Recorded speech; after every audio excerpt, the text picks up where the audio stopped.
sarraa kan jirtu yeroo dhumaa mul'ata hin darbu waan hundumtu jabeeffadhu mudhii kee hidhata gooftaatini wannaadhaan jiraadhu marmalee fiigini jabeeffadhu mudhii kee hidhata gooftaatini wannaadhaan jiraadhu marmalee Adda Baasi Karaakee adeemsarraa kan jirtu yeroo dhumaa mul'ata hin darbu waan hundumtu jabeeffadhu mudhii kee hidhata gooftaatini wannaadhaan jiraadhu garmalee hin fiigini jabeeffadhu mudhii kee hidhata gooftaatini wannaadhaan jiraadhu garmalee hin fiigini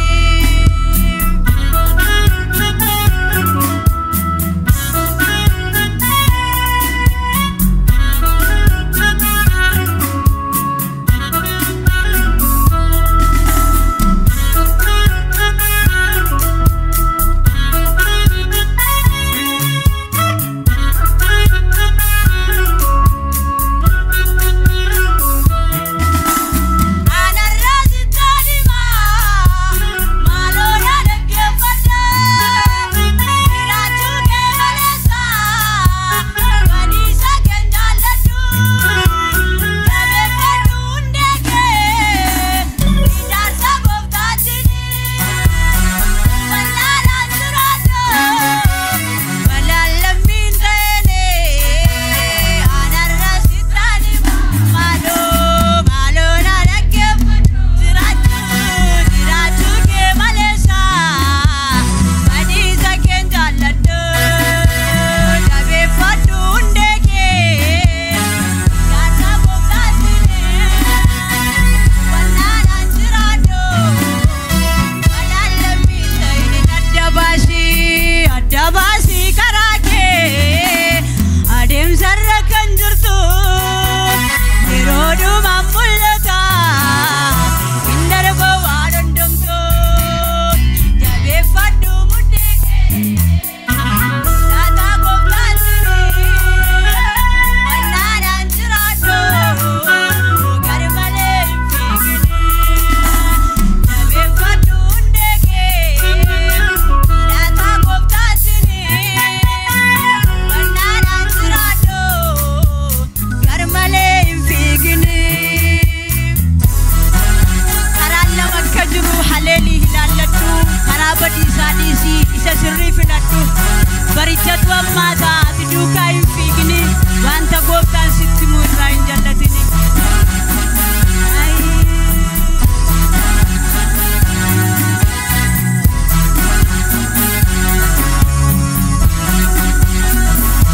karaan lama akka jiru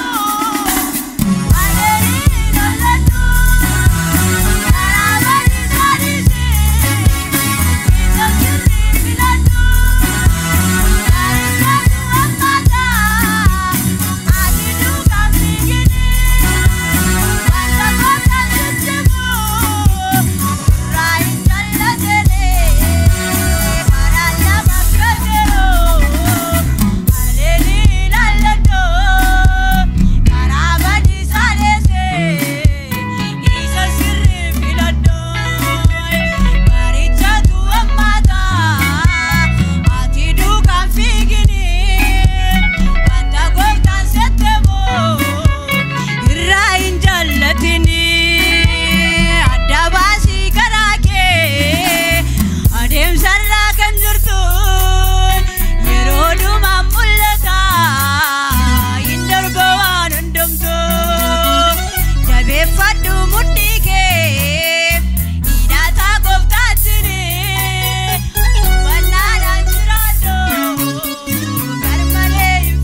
sirraa dibamee baala duwwaa hin ta'ini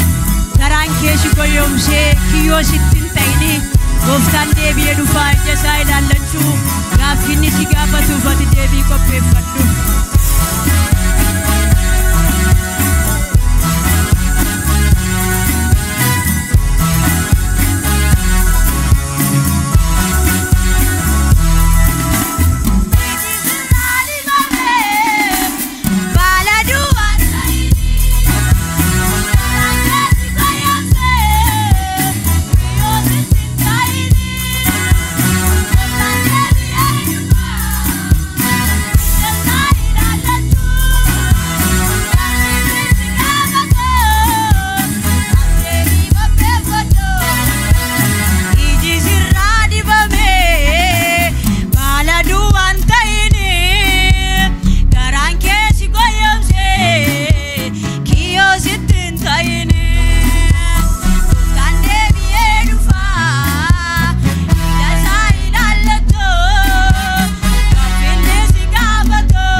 Baasi of